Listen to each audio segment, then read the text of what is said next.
Usually, like when we look at the modern world, we tend to think of it like this incredibly complex, perfectly engineered clock. Right, where every single gear, every law, every scientific discipline is just machined to absolute precision. Exactly. You just wind it up, the hands tick, the global economy moves, and everything just functions. And it gives us this really profound sense of control. I mean, looking at that clock makes us believe we understand exactly how reality works. Yeah. But more importantly, it reinforces the illusion that we are the ones actually mastering it. But then you take a step back and you realize something kind of unsettling.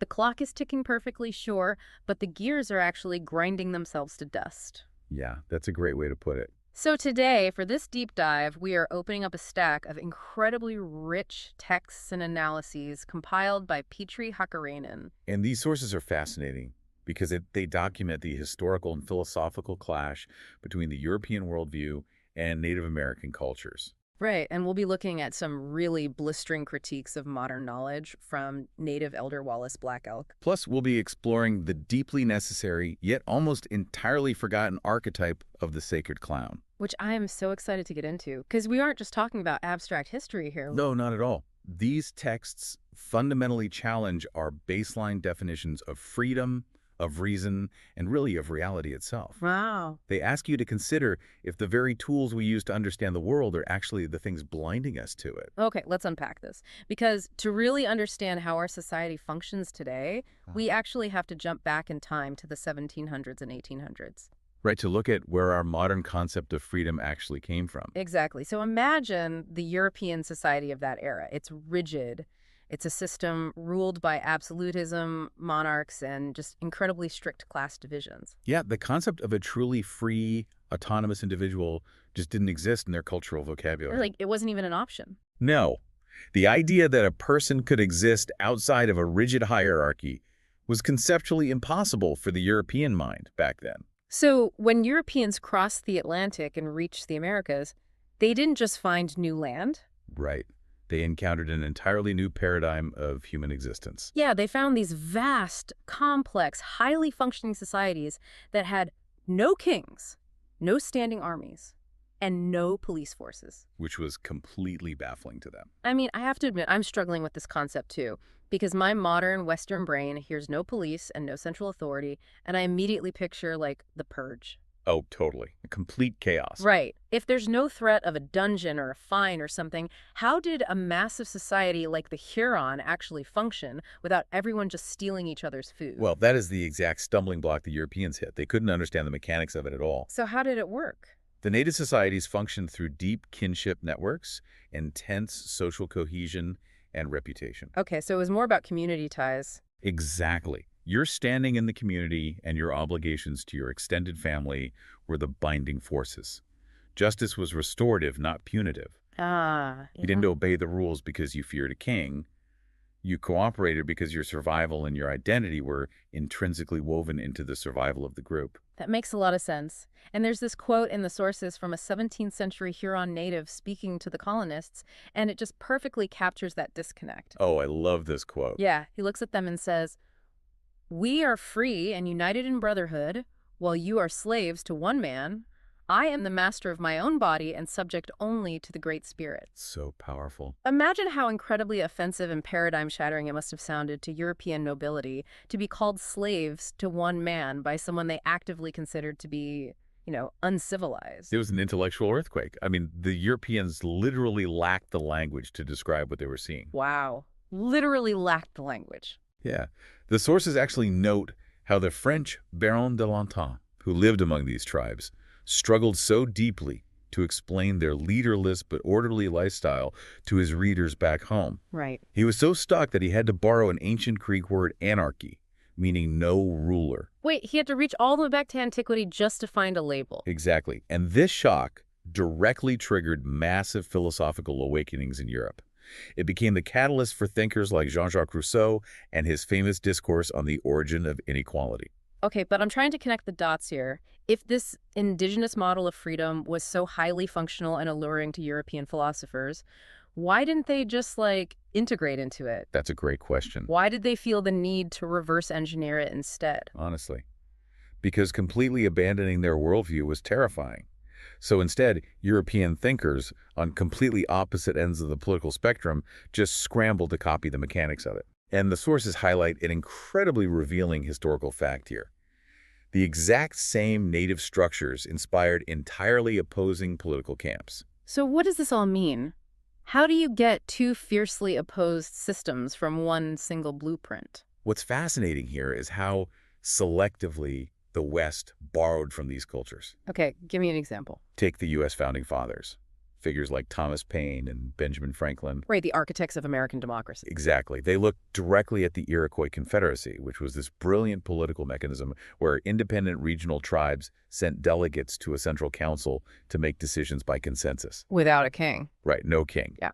And the Founding Fathers used that specific federated structure as the literal basis for the U.S. Constitution. Wow. Okay. But then, decades later, Karl Marx and Friedrich Engels looked at those very same tribal communities. Wait, really? Yeah, but they ignored the federated voting structure. Instead, they focused on the economic mechanics. Societies with no standing army, no police force, and a communal approach to property and resources. Oh, wow. And they used that as the perfect model for communism.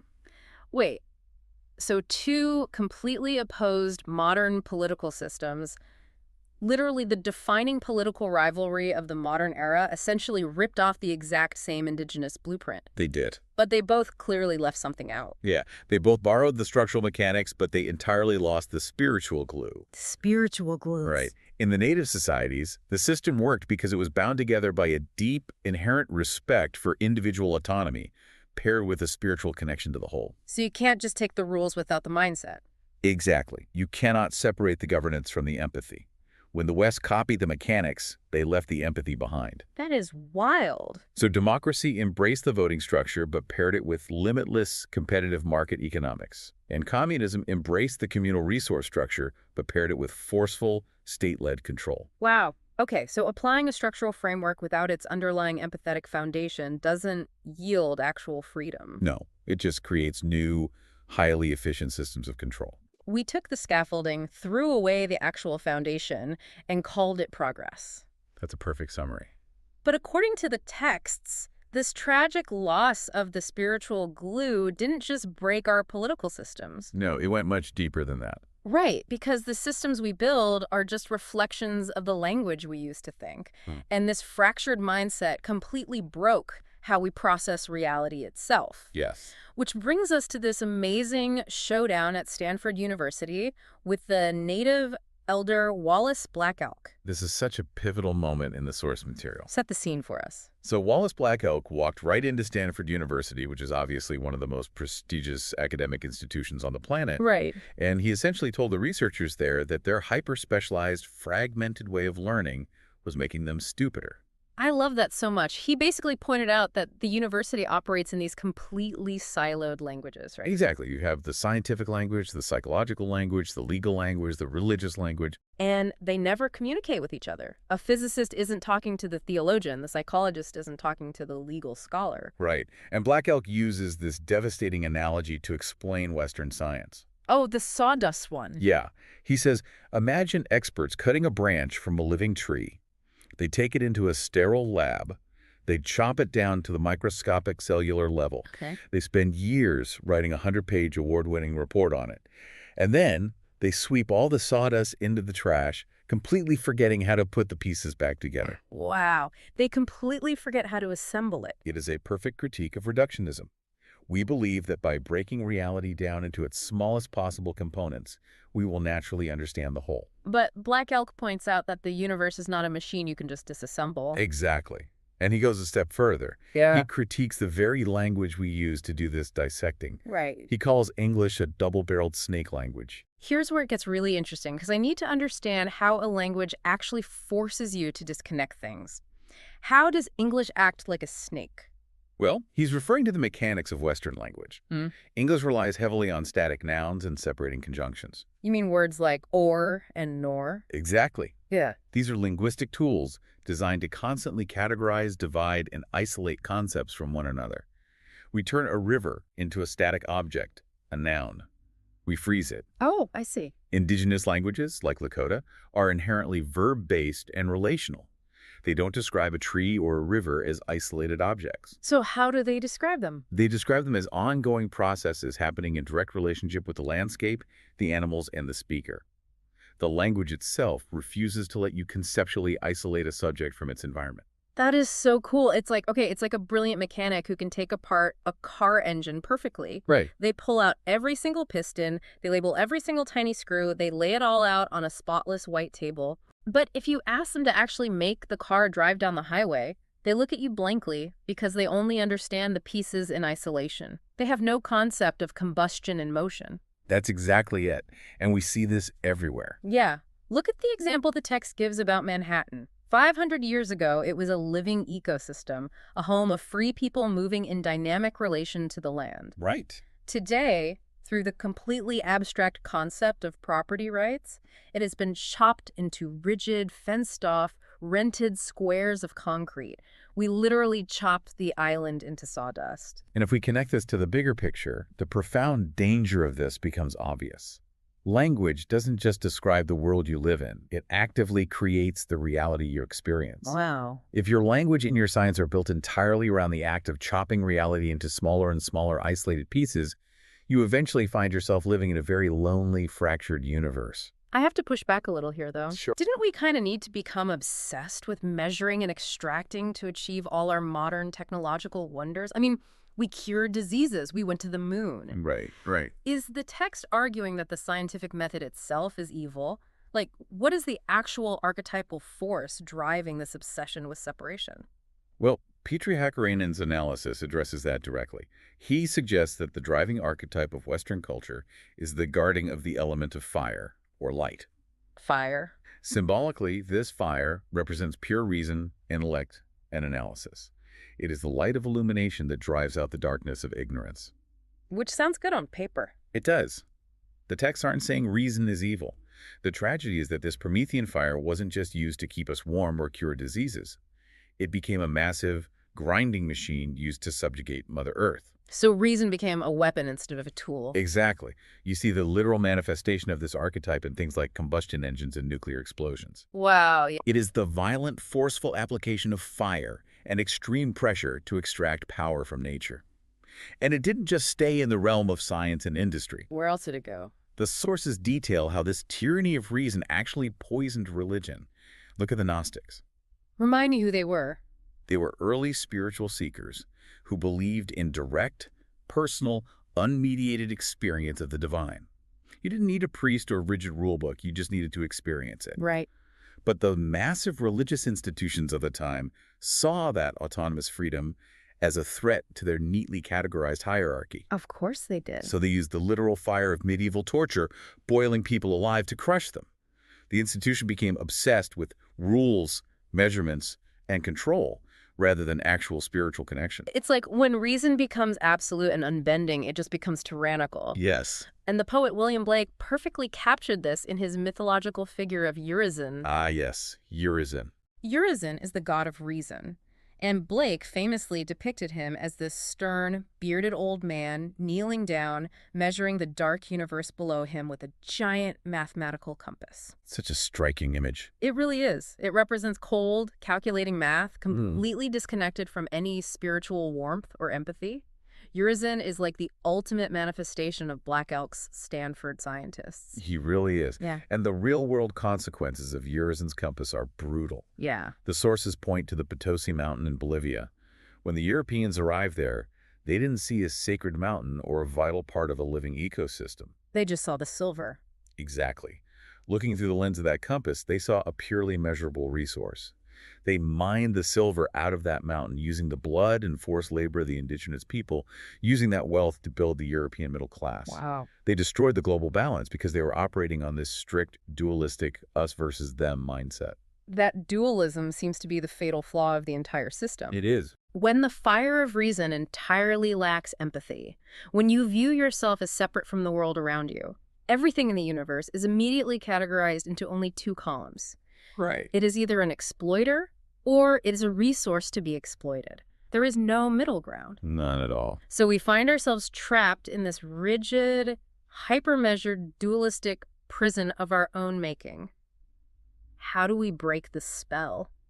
Well, according to the indigenous traditions highlighted in the text, you don't break a rigid structural spell with a new law. Okay. You don't break it with another 100-page scientific study. Then what do you break it with? You break it with a clown. A clown. I'm having a hard time picturing this.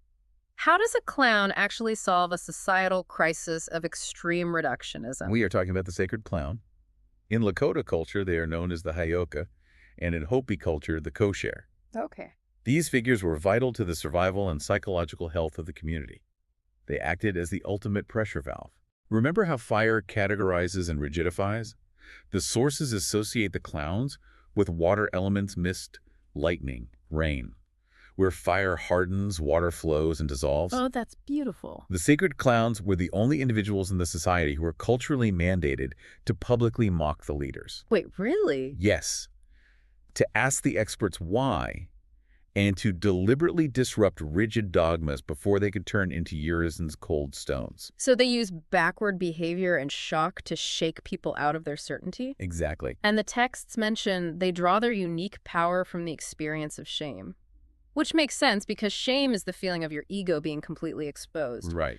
The clown takes that exact feeling and weaponizes it for good. Like, imagine you're in a high-stakes, incredibly tense corporate meeting. Oh, I can picture it. Everyone is wearing their suits, the PowerPoint is up, the tension is suffocating, everyone is pretending to be a flawless, hyper-rational gear in the clock. Yes. And then someone accidentally trips or loudly drops their coffee and it spills everywhere. And everyone freezes. Right. But for a split second, the illusion is broken. Everyone instinctively laughs, the tension totally evaporates, and you are all instantly reminded that you are just humans wearing dress-up clothes sitting in a room. This raises an important question, though. How do we consciously invite that ego death into a modern society that takes itself utterly seriously? That's the challenge, right? It is. The psychologist Carl Jung arrived at a very similar realization to the indigenous elders. He used the mandala as a visual representation of the center of the human psyche. Okay, the mandala. Jung understood that to find true psychological balance, a person has to embrace paradox. Yeah. You have to willingly jump over your own analytical, rational boundaries.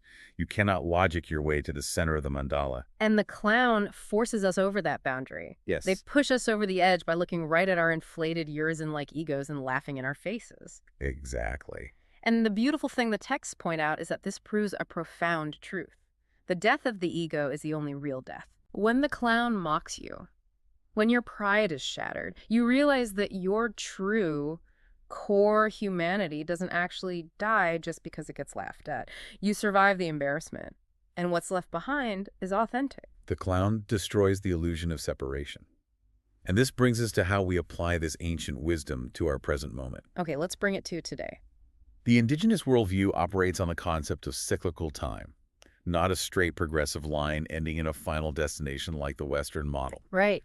According to these traditions, humanity is currently transitioning from the animal cycle, an era defined by competition, survival, and the subjugation of nature, and moving toward the true human cycle. This connects directly to the Mayan calendar, doesn't it? It does. The famous year 2012, the end of the 13th Baktun, Western pop culture marketed that endlessly as the literal apocalyptic end of the world. Hollywood made massive disaster movies about the crust of the earth shifting. Because the Western mind, trapped in its linear, finite thinking, can only imagine an ending as an apocalypse.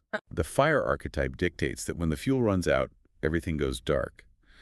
But the indigenous wisdom views time as a continuously spinning wheel. So it wasn't an ending. No. 2012 wasn't the end of reality. It was a cultural and spiritual pivot point. It was a call to step out of the old paradigm of absolute control and into a new consciousness. That is so much more optimistic. Right. It's an invitation to exist without those rigid internal boundaries, to flow like water, just like the sacred clown. So, to bring this all together for you listening, we've seen how the very structures of our modern world are built on a borrowed, distorted version of indigenous freedom, a structure missing its empathetic core. Yeah. We've seen how our incredibly powerful but siloed science acts like a double-barreled snake, constantly chopping the beautiful living reality into microscopic sawdust. Exactly. But we've also seen the antidote. The sacred clown stands there, offering us a path back to unity, not through more equations, but through humor, paradox, and the death of our own suffocating egos. The challenge is realizing that the tools that built the modern world might not be the tools that save it. We have mastered the fire of reason, but we have desperately forgotten the water of empathy and humor. And that leaves us with a final thought for you to carry with you today. If the absolute ultimate achievement of Western science was the ability to chop the universe all the way down to the invisible atom, what if the true genius of the future isn't the person who discovers an even smaller particle? That's a great point. What if the real genius is the one who finally learns how to put all those chopped pieces back together, completely without an instruction manual? In your next overly serious, high-stakes office meeting, when the clock of the modern world is ticking loudly in your ears, wait, scratch that. When the clock of the modern world is ticking loudly in your ears, will you dare to encounter your own internal sacred clown? Will you have the courage to ask why and truly laugh at your own self-importance? Think about it. We'll catch you on the next deep dive.